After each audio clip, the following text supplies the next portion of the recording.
Goeiedag en baie welkom aan almal wat vandag saam met ons ingeskakel is. Ons vertrou dat ons tydjie saam vandag vir ons elkeen spesiaal gaan wees en dat ons sal beleef dat die Here ook besig is om met ons te werk, soos wat ons saam reis in hierdie jaar. Here ons God, dit is so 'n voorreg om saam met mekaar op reis te wees, maar bovenal ook saam met U. En dankie dat ons, terwyl ons hierdie pad stap, saam met U, meer en meer kan ontdek wie U is en meer kan ontdek wie ons is. En dankie dat daai pad nooit gaan ophou nie. Dat ons kan vrede vind en kan opgewonde wees in die feit dat U regtig elke dag met ons wil werk. So Here, vandag terwyl ons saam is, wil ons onsself vir U gee. Ons wil vir U vra, kom vorm ons, kom skaaf aan ons, kom snoei aan ons, sodat ons ook in hierdie volgende tyd waarin ons in beweeg, U naam sal verheerlik, dat ons onsself beter sal leer ken en dat ons eerlik en vrymoedig voor U kan lewe. Dankie dat die Bybel vol stories, verhale, getuienisse is van U wat 'n God is wat graag met ons wil lewe. En ons wil ook sommer vandag bely dat ons met U wil lewe. So maak dit asseblief vir ons moontlik. Dankie dat ons nou kan stilstaan by 'n psalm, wat so mooi is, wat so oud is, maar 'n psalm waardeur U met ons wil werk. Mag U die eer ontvang in hierdie oomblik, in Jesus naam. Amen.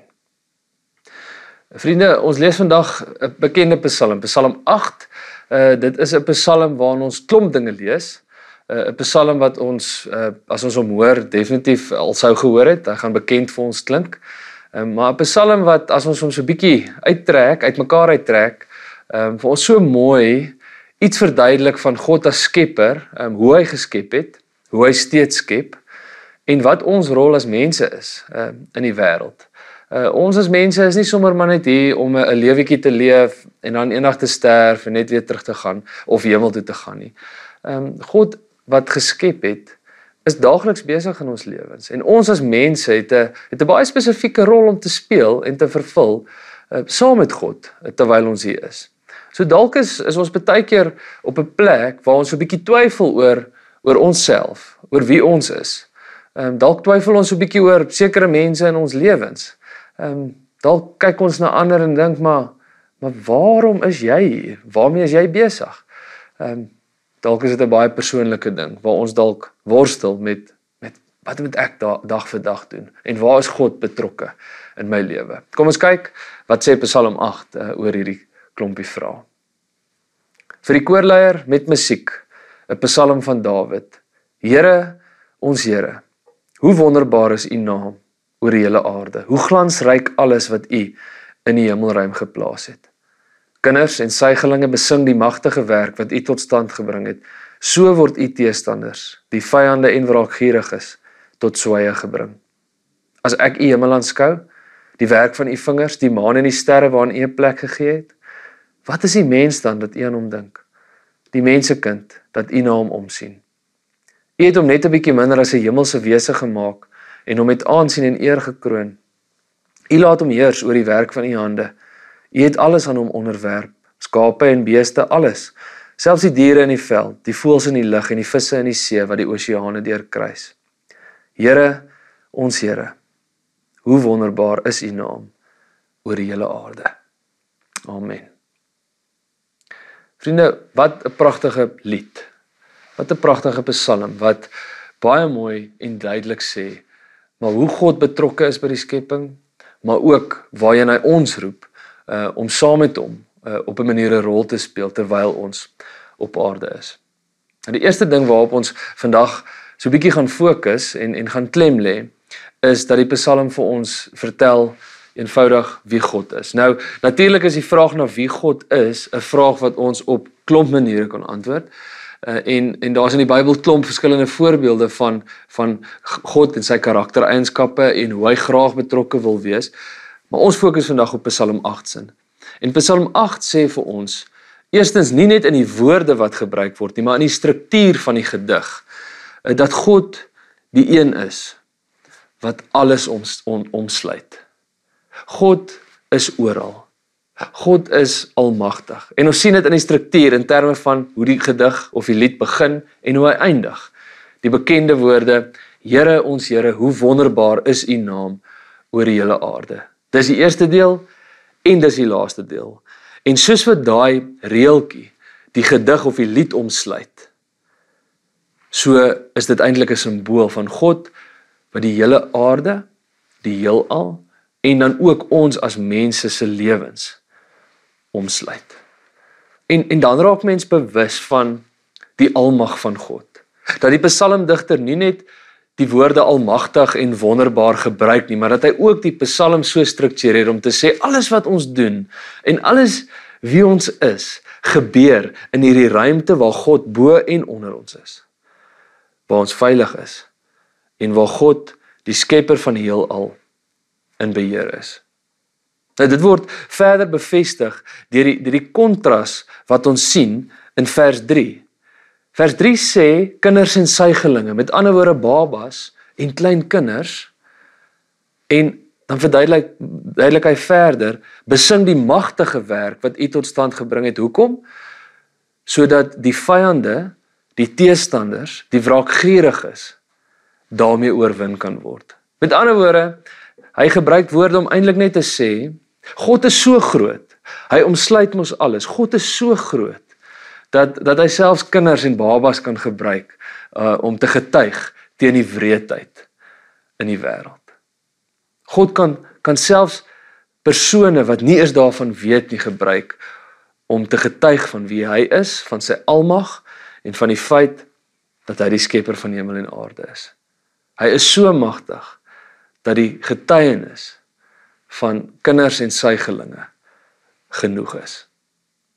Dis die psalmdigter se manier om te sê, God het ons nie eintlik nodig nie. As God iets wil doen, dan gaan hy dit doen. As God iets op aarde tot stand wil laat kom, dan gaan hy dit doen. En die Bybel is vol van sulke verhale. Reflekteer vir 'n oomblik op jou lewe. Alles wat met jou al gebeur het, alle goeie dinge wat na jou kant toe gekom het, is definitief nie omdat mense dit verdien het nie. Is definitief nie omdat mense daarvoor gevra het nie. Maar God het 'n manier om in sekere oomblikke net sy almag na ons kant toe te stuur. En dan kan ons eenvoudig saam met die psalmdigter sê, Here ons Here, hoe wonderbaar is u naam oor die hele aarde.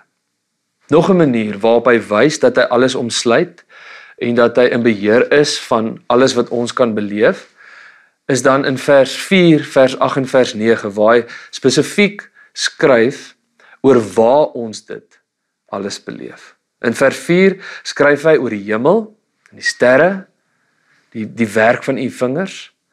In vers 8 skryf hy oor die aarde, oor die land, skape en beeste, die diere van die veld. En in vers 9 skryf hy oor die voëls in die lug, maar ook die visse in die see, met ander woorde die oseane. Met ander woorde, die psalmdigter help ons om te sien, God omsluit alles en waar gebeur dit in terme van hoe ons dinge kan beleef. Dit wat ons kan sien in die lug, dit wat ons kan beleef op die land, en dit wat aan die gang is onder die aarde, in die waters van die oseane. So alles wat ons kan beleef, oral waar ons dinge kan beleef, is God ook. En dis net keer op keer hierdie bevestiging dat God alles omsluit. Eerstens, in die manier hoe die gedig gestruktureer is, begin en einde. Tweedens, God is so groot dat selfs deur babas se getuienis die vyande stil bly. En derdens, waar gebeur dit als? Dit gebeur daar waar ons kan sien, in die lig, met die sterre en die maan. Dit gebeur hier tussen ons, in die wêreld, op die land. Dit gebeur onder die waters, van die oseane. En God is ook daar, in beheer. Het sê amper vir ons iets van wat Calvin gesê, dat God homself ook openbaar in die skepping.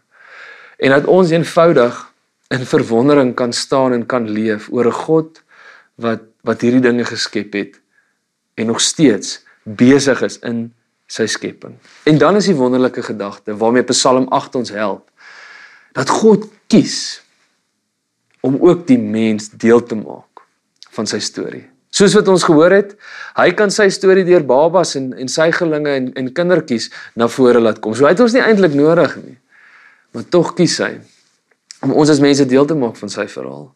Tog kies hy om ons so te skep, dat ons ook 'n rol speel in die wêreld. So die tweede ding waarmee die Psalm ons help, naas eerste dat hy vir ons wys wie God is dat hy vir ons ook vertel, maar wie ons is.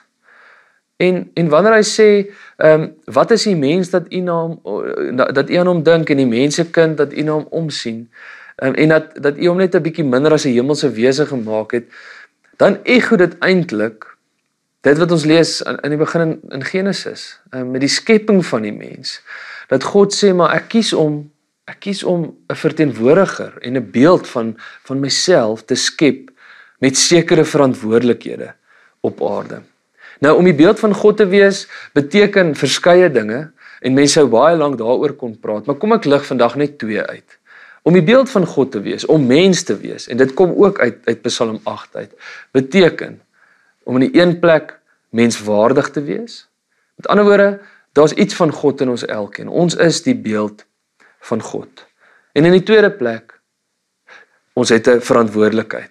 Ons het 'n rol om te speel. In Genesis word die woord verteenwoordigers gebruik. So ja, God sit iets van homself in ons as sy beeld. Met ander woorde, daar's iets spesiaal in ons elkeen, omdat ons 'n mens is wat in sy beeld geskep is. Maar tweedens, daarmee saam kom 'n baie groot verantwoordelikheid. 'n verantwoordelikheid teenoor die skepping, 'n verantwoordelikheid teenoor onsself en 'n verantwoordelikheid teenoor mekaar. En waarmee hierdie Psalm ons dan help, is eintlik om te sê, maar ons as mense is grensmense. Ons is 'n bietjie minder as God. Bietjie minder as 'n hemelse wese. Met ander woorde, ons is nie God nie. Ons is nie op daai vlak nie. Ons is die beeld van God, maar ons is nie God nie. So daar's 'n grens tussen ons en God. Maar dan is daar ook 'n grens tussen ons en die res van die skepping. Dan is daar ook 'n grens tussen ons en die diere. Daar is ook 'n grens tussen ons en die res van die dinge wat ons in die wêreld en in die heelal kan beleef. Ons is onder God, ons is bo die skepping, en hierdie is die grense waarbinne ons as mense elke dag leef. Dis binne hierdie grense waar ons as mense menswaardig is. Dis hierdie grense waarbinne ons as mense verantwoordelikheid moet aanvaar vir die skepping en ook vir ons eie lewens. Nou dit beïnvloed natuurlik in die eerste plek ons verhouding ook dan nou met onsself. Hoekom? Want om te besef, ek leef binne hierdie grens, maar ek is nie God nie, lei ons onmiddellik na een ding toe, en dit is afhanklikheid. Afhanklikheid. Om te sê dat ons die beeld van God is, wat 'n bietjie minder as die hemelse wesens is, beteken dat ons nie ten volle in beheer is nie, dat ons eintlik glad nie in beheer is nie. En dat dit belangrik is om dit te besef. So wanneer kom daar probleme? Wanneer ek dink ek is God, wanneer mense begin God speel, en om sonder eers te dink oor God se karakter en dit wat hy graag wil hê, sommer net dinge doen, en op so 'n manier God speel, dis wanneer probleme in terme van ons verhoudings met mekaar, ons verhoudings met onsself en ons verhouding met God dan nou ontstaan. Aan die ander kant, is daar ook dan nou probleme as ons te min van onsself dink. As ons dink, ag, ons het geen doel nie, ons is maar net hier, en ons gaan nou maar net aan, en daar is eintlik nie 'n verskil tussen ons en die diere nie, ons swerf nou maar net deur hierdie wêreld, en ons beteken nie eintlik veel nie. Nee, God gee ons vir ons 'n verantwoordelikheid. Die woord onderwerp word gebruik in hierdie teks, om te sê, ek het jou geskep met 'n doel. Ek het jou geskep met 'n verantwoordelikheid. So ja, jy kan nie God speel nie, en ja, jy is nie in beheer van alles nie, maar, vriende, ons moet ook verantwoordelikheid aanvaar vir ons eie lewens. Ons kan nie sê, ag, ons swerf nou maar net deur die lewe totdat ons eendag sterf nie. Nee, God het ons elkeen geskep met 'n sekere verantwoordelikheid. En alhoewel ons altyd afhanklik is en bly van hom, beteken dit nie dat ons maar net sit en wag nie. Dit beteken dat ons verantwoordelikheid aanvaar vir ons eie lewens. En dit beïnvloed ons nou natuurlik ons verhouding met onsself, want ons besef, ons het 'n rol te speel hierso. Ons het 'n roeping om te vervul. En wanneer ons dalk nie weet wat ons roeping is nie, moet ons dalk die vraag begin vra, maar glo ek regtig dat ek net 'n bietjie minder as die hemelse wese is? En glo ek regtig dat ek hoër is in die oë van die Here as die res van die skepping? Daai dinge wat op die oomblik in jou lewe nie wil werk nie, is dit dalk tyd om verantwoordelikheid te aanvaar en te sê, Here, ek is afhanklik van U, maar Here, ek aanvaar ook verantwoordelikheid vir dit wat ek wil bereik en wat ek wil doen. En om dan te sê, ek is afhanklik van U, so as dit nie uitwerk nie, of dinge gaan dalk in 'n ander rigting, dan is dit okay. Want dit gaan nie oor my nie, maar ek kan tog verantwoordelikheid aanvaar vir my eie lewe. Kom ons onthou, die probleem kom in wanneer ons buite hierdie grense begin lewe. Te hoog of te laag. Te hoog God speel. Te laag, nie eintlik dink ons het iets hier te doen op aarde nie. En eintlik maar net swerf tot die dag van ons dood. Vriende, laastens wil ek iets sê oor ons verhoudings met ander mense. Hoe sou die wêreld lyk as ons besef dat elke mens die beeld van God is? Hoe sou die wêreld lyk as ons besef dat almal wat 'n mens is, vir die Here 'n trappie bo die res van die skepping is? Dat almal vir die Here ongelooflik spesiaal is. En dat almal die verteenwoordigers van God is in die wêreld. Maar ongelukkig sien ons die teenoorgestelde. Ons sien soveel negatiewe maniere waarop mense ander mense hanteer.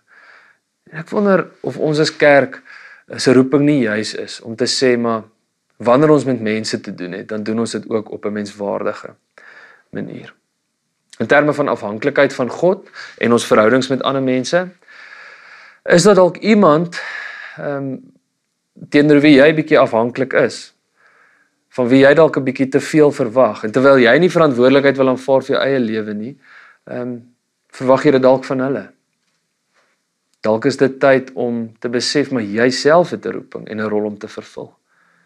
En dalk moet ons elkeen dan self verantwoordelikheid vat vir ons lewens. Of aan die ander kant, dalk besef ons nog nie dat elke mens die beeld van God is, wat 'n bietjie minder as 'n hemelse wese gemaak is.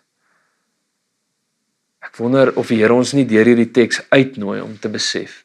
Ja, in jou verhouding met jouself en in dit wat in jou eie lewe gebeur, is jy afhanklik van my, maar neem verantwoordelikheid vir jou lewe. Aan die ander kant, dalk nooi ons uit om te sien, ons hoef ook nie al ons probleme en alles wat ons wil hê op ander mense te damp nie, maar dat ons ook in terme daarvan verantwoordelikheid neem en ook in terme van hoe ons ander mense hanteer en saam met hulle die pad stap, dit ook op 'n menswaardige manier sal doen. Wanneer die psalmdigter skryf, jy het hom net 'n bietjie minder as 'n hemelse wese gemaak en hom met aansien en eer gekroon, dan sê hy, vir die Here is die mens ongelooflik spesiaal. Maar dan herinner hy ons ook, ons is nie by hom nie. Of kom ek sê dit anders, ons is nie God nie, ons is net by hom. So mag hierdie Psalm ons vandag weer herinner, dat die God wat alles omsluit, die een is wat ook weet wat in ons elkeen se lewe aangaan. Ook die God is wat ons uitnooi om in afhanklikheid teenoor hom te leef, maar wat ook vir ons sê, ek het vir jou sekere gawes en 'n roeping gegee, daarom kan jy maar verantwoordelikheid aanvaar vir jou eie lewe. Mag ons besef dat die God wat alles omsluit, die God wat alles geskep het, God wat ons geskep het, ook die een is wat daagliks saam met ons verlewe. Amen. Ons God, ons kan vandag eenvoudig saam met die psalmdigter sê, Here, ons Here, hoe wonderbaar is U naam oor die hele aarde. Amen. Die Vader en die Seun en die Gees nooi jou in hierdie week in met sy vrede. Amen.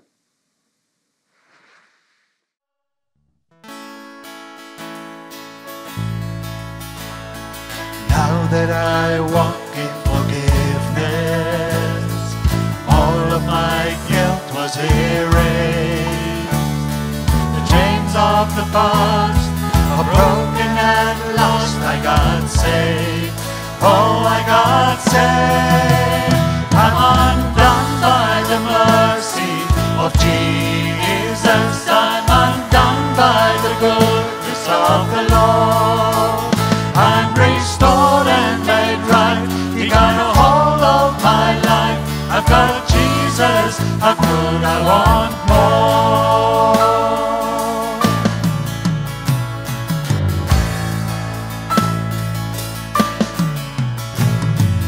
I've received nothing but goodness. I've tested and tasted your grace. I was so lost when I fell at the cross and got saved. Oh, I got saved. I'm undone by the mercy of Jesus. I'm undone by the goodness of the Lord. I'm restored and made right. He got a hold of my life. I've got Jesus. How could I want more?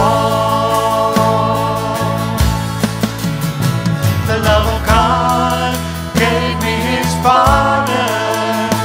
The love of God won't let me stay the same. The love of God calls me up higher. His will is stronger, that's why I got saved. I'm undone by the mercy of Jesus. I'm undone by the goodness of the Lord. I'm restored and made right. He got a hold of my life. I've got Jesus. How could I want more? I'm undone by the mercy of Jesus. I'm undone by the goodness of the Lord. I'm restored and made right. He got a hold of my life. I've got Jesus. How could I want